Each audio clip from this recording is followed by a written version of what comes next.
Hello class. कल की class के अंदर हमने मैग्नेट चैप्टर पढ़ा था। ओके। मैग्नेटिक इंडक्शन के बारे में पढ़ा था, मैग्नेटोमोटिव फोर्स के बारे में पढ़ा था, रिटेंटिविटी टॉपिक के बारे में पढ़ा था। तो इसी चैप्टर को आगे कंटिन्यू करते हैं। तो रिटेंटिविटी के अंदर जैसे अगर अपन व्यू देखिए क्या पढ़ा था अपन ने, तो एक मैग्नेट ली थी, उसको करंट सप्लाई करी थी यहाँ पे। करंट को सप्लाई करते ही इसके अंदर देखा था कि जो मैग्नेट मटेरियल है, ओके, उसके अंदर मैग्नेटिज्म उत्पन्न होने लग जाता है। तो जब तक सप्लाई रहती है तो ऐसा नहीं है कि तब तक ही इसके अंदर मैग्नेटिज्म चुंबकत्व जो गुण है वो रहेगा। सप्लाई हटाने के कुछ टाइम बाद में भी इसके अंदर चुंबकत्व जो पैदा होता रहता है। तो इसको बोलते हैं अपन अवशिष्ट चुंबकत्व। और इस मटेरियल के अंदर कितनी कैपेसिटी है इस मैग्नेटिज्म को रखने की, कितने टाइम तक ये अपने पर रख सकती है, उसको बोलते हैं धारण शक्ति। ठीक है, इसके अंदर कितनी पावर है इस चुंबकीय अवशिष्ट चुंबकत्व को अपने अंदर रखने की, कि उसके बाद में भी ये आउट ऑफ करंट जब हटा लेते हैं, करंट को हटाने के बाद में भी ये चुंबकत्व पैदा करने की इसकी क्षमता जो होती है इसको बोलते हैं अपन धारण शक्ति। ओके। ये वेरी इंपॉर्टेंट है क्योंकि चुंबक बनाने के लिए जो मटेरियल अपन लेते हैं, तो वो कई बार ऐसा क्वेश्चन आता है कि चुंबक बनाने के लिए जो मटेरियल लेते हैं तो वो किस पॉइंट को देख करके डिसाइड किया जाता है कि इस मटेरियल को लेना है या इस मटेरियल को लेना है। तो उसकी रिटेंटिविटी देखी जाती है कि जहाँ पर कई बार जैसे डीसी जनरेटर वगैरह होते हैं उनके अंदर अवशिष्ट चुंबकत्व रहना बहुत ज़रूरी होता है, उसके बिना वो स्टार्ट नहीं होता है। तो वहाँ पर फिर अच्छी रिटेंटिविटी का, अच्छी धारण शक्ति का ये मटेरियल आपको लेना पड़ेगा।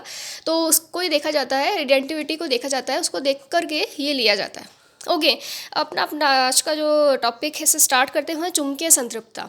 चुंबकीय संतृप्तता इसको बोलते हैं मैग्नेटिक सैचुरेशन। जैसे अगर इसको अपन इंग्लिश में वर्ड पढ़े मैग्नेटिक सैचुरेशन, तो इसके नाम से पता पड़ जाएगा कि हम एक सैचुरेशन चीज़ इसके अंदर आ गई है।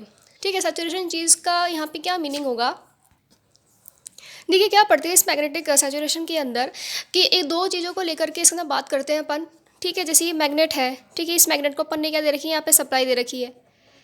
तो इसके अंदर जैसे अगर मैं क्या दूँ इसको, मैंने पहले इसको बहुत कम करंट दी, ठीक है, तो मुझे कुछ मैग्नेटिक फ्लक्स मिला।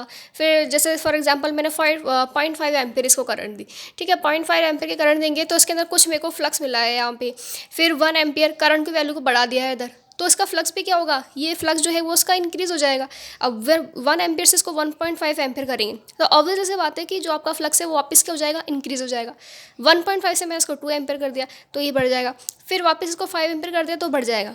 लेकिन अगर मैं क्या सपोज एग्जांपल इस करंट को मैं 50 एम्पियर कर दूँ, ठीक है, तो क्या मैग्नेट के अंदर बहुत ज़्यादा पावर हो जाएगी, उसका जो फ्लक्स है, वेबर है, वो उसका बहुत ज़्यादा बढ़ जाएगा।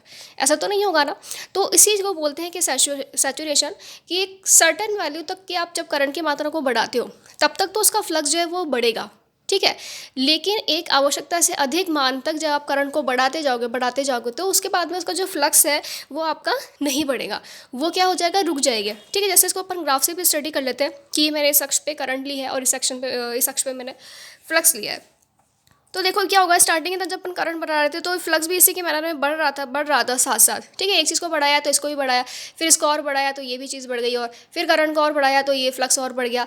लेकिन एक टाइम के बाद में देखते हैं कि करंट आप कितनी भी इंक्रीज़ करो, ठीक है, फ्लक्स के बारे में देखो ये ग्राफ ऐसे नहीं जाएगा, ये ग्राफ आपका कैसा जाएगा, ऐसे ही जाएगा। जो फ्लक्स है मैग्नेट के अंदर जो बनता है चुंबकीय, ठीक है, चुंबकत्व, उसके मान में कोई वृद्धि नहीं होगी। तो एक तरीके से क्यों वृद्धि नहीं हो गई, क्योंकि मैग्नेट है वो सैचुरेशन आ गया है उसके अंदर। जैसे ना आप लोग कोई पढ़ाई करें तो आप 1 घंटा पढ़ सकते हो, 2 घंटा पढ़ सकते हो, 5 घंटे पढ़ सकते, 8 घंटे पढ़ सकते। लेकिन अगर वो बोल दे कि आपको 12 घंटे बैठ के पढ़ना, तो भले से आप सिटिंग तो दे रहे हो उसको, लेकिन दिमाग के अंदर कुछ भी जाता नहीं है, क्योंकि दिमाग भी एक सैचुरेट हो जाता है। ठीक है, उसके अंदर आवश्यकता से ज़्यादा अगर आप इनपुट डाले जाएंगे तो फिर वो उसको समझना, वो समझ नहीं पाएगा उसको। ठीक है, तो इसी चीज़ को बोलते हैं मैग्नेट के लेकर के जब बात करते हैं तो मैग्नेट के अंदर ये होता है कि करंट आप कितनी भी बढ़ा दो, ठीक है, फ्लक्स के मान में कोई वृद्धि नहीं होती है, उसको बोलते हैं अपन चुंबकीय संतृप्तता। ओके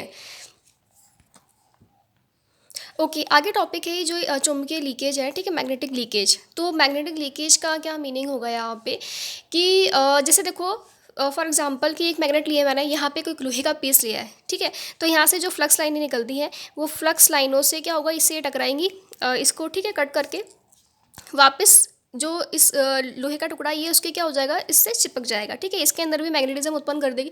कल पढ़ा था अपन ने मैग्नेटिक इंडक्शन क्या होता है कि जब ये लाइन जब इसको कट करती है यहाँ से, तो इसके अंदर भी मैग्नेटिज्म उत्पन्न हो जाता है, तो ये इसकी ओर क्या हो जाएगा, खींचा चला जाएगा। अब लेकिन देखो जो कि जो नीचे वाली लाइनें हैं, ठीक है, ये तो अपने पास में वेस्ट हो गई ना। ये जो लाइनें हैं ये थोड़ी ना इस लोहे के भी इसको इसकी ओर खींच की ओर लेकर आ रही है, तो एक तरीके से इसका जो ये वाला पार्ट है ये क्या है, आपका काम नहीं आया है इसके अंदर। तो इसका क्या बोल सकते हैं अपन कि ये वाला जो मैग्नेटिज्म है ये आपका लीक हो गया है। ठीक है, चुंबकीय लीकेज हो गया है, यहाँ पे मैग्नेटिक लीकेज हो गया। ओके, कि ये वाला पार्ट जो है ये तो आपका यूज़फुल हुआ ही नहीं। तो दो तरीके से अपने पास में फ्लक्स हो गई यहाँ पे, एक तो ये वाला फ्लक्स आपका यूज़ आ गया, ये वाला आपका क्या हो गया, लीक हो गया। तो अगर अपन सिर्फ चुंबकीय लीकेज के बारे में बात करें तो उसकी डेफिनेशन क्या हो जाएगी, फ्लक्स का वह अंश जो काम ना आए, ठीक है, जो एक तरीके से वेस्ट हो जाए। ओके, अब इसके आगे एक फ्लक्स लीकेज फैक्टर आता है। ये भी क्वेश्चन कई बार एग्जाम में आया हुआ है। ठीक है, कि फ्लक्स लीकेज का जो फॉर्मूला होता है, फॉर्मूला बताना होता है। तो क्या फॉर्मूला उसका रहेगा, देखो टोटल फ्लक्स की बात करें, जैसे यहाँ पर है इसके अंदर टोटल फ्लक्स क्या होगा, एक फ्लक्स जो आपके काम आ गया, दूसरा वाला जो आपके काम नहीं आया, इन दोनों को मैं ऐड कर दूँ तो टोटल फ्लक्स निकल जाएगा। तो फ्लक्स यूजफुल, ठीक है, उपयोगी flux plus flux phi leakage, flux leakage. Okay, तो ये तो टोटल फ्लक्स का फॉर्मूला हो गया। अब मुझे फ्लक्स लीकेज फैक्टर निकालना है। ओके, फ्लक्स लीकेज फैक्टर निकालना है, तो इसका जो फॉर्मूला बनेगा वो क्या बनेगा, कुल flux divided by useful flux. Very important formula, ये बहुत ध्यान रखना है आपको। कुल flux divided by useful flux. अब कुल फ्लक्स है, इसका देखो फॉर्मूला लिखा हुआ है यहाँ पे ऊपर, तो phi U plus phi L हो जाएगा।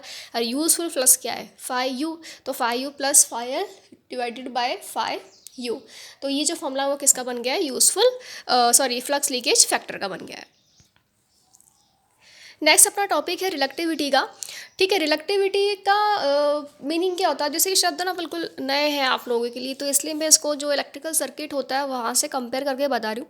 जैसे वहाँ पे विशिष्ट प्रतिरोधकता होता है ना, ठीक है, तो वैसे ही विशिष्ट प्रतिरोधक का मतलब क्या होता है कि जो भी एक वायर का है उसका अपन एक पर्टिकुलर एक एरिया लेकर के उस मैनर के अंदर निकालते हैं कि ये कितनी रेजिस्टिविटी रखता है। तो ऐसे रिलेक्टिविटी का मतलब क्या होता है कि चुंबक के अंदर, ठीक है, चुंबकशीलता कितनी है, ठीक है, चुंबकशीलता का अपोजिट, जितनी चुंबकशीलता होगी इसका जो अपोजिट चीज़ होती है वो क्या कहलाती है, रिलेक्टिविटी कहलाती है।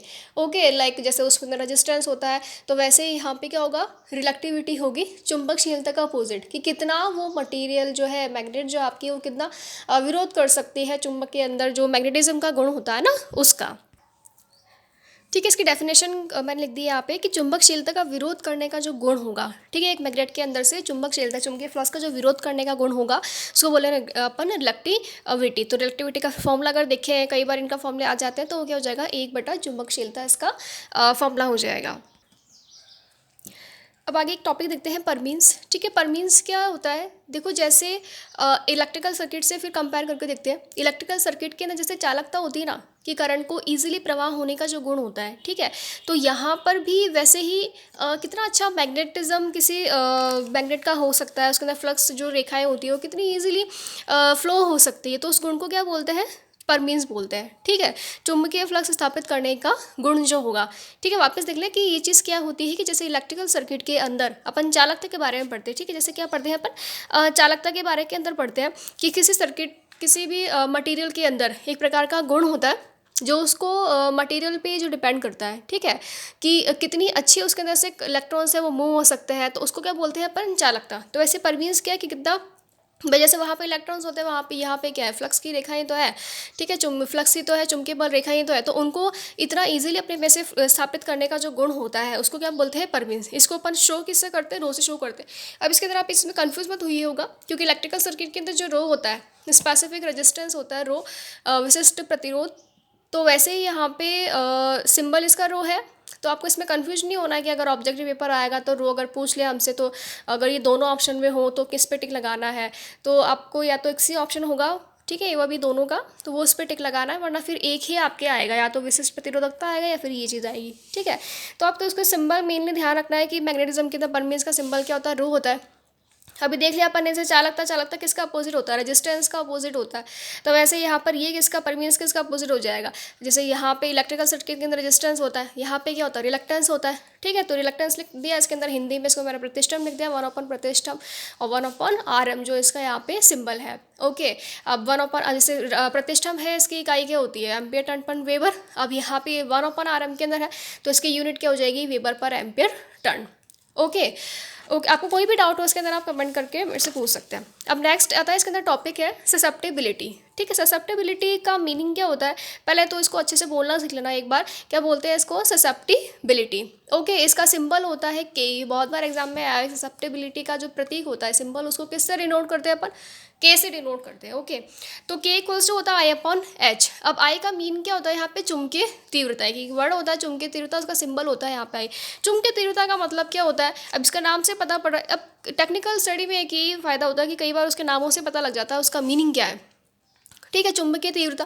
अब चुंबकत्व का मतलब पता है आपको, ठीक है, कि तीव्रता का मतलब पता है। तो किसी भी मैग्नेट के अंदर कितनी कैपेसिटी है, कितनी इंटेंसिटी है कि वो किसी लोहे की पीस को अपनी ओर क्या कर सकती है? अट्रैक्ट कर सकती है। तो वो कहलाएगी चुंबकन तीव्रता। ठीक है, चुंबक की जो प्रति इकाई ध्रुव क्षेत्र शक्ति होती है, ठीक है, मैग्नेट के अंदर जो अपन ये पोल बनाते हैं, ठीक है, तो पोल के ऊपर यहाँ पे कितनी शक्ति है कि किसी दूसरे पीस को अपनी ओर अट्रैक्ट कर सके, तो उसको क्या बोलते हैं अपन?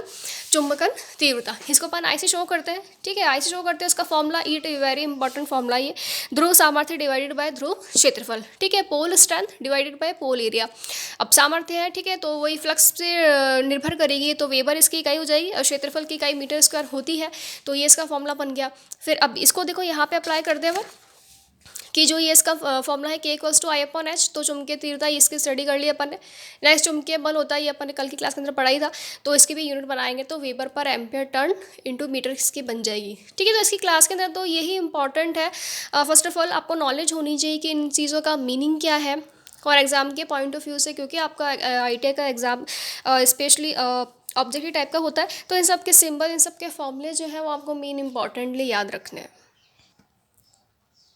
ओके, तो अभी की क्लास के अंदर इतना ही। नेक्स्ट क्लास के अंदर हम एक मैग्नेटिक हिस्टैरिसीस है उसको स्टडी करेंगे। ओके।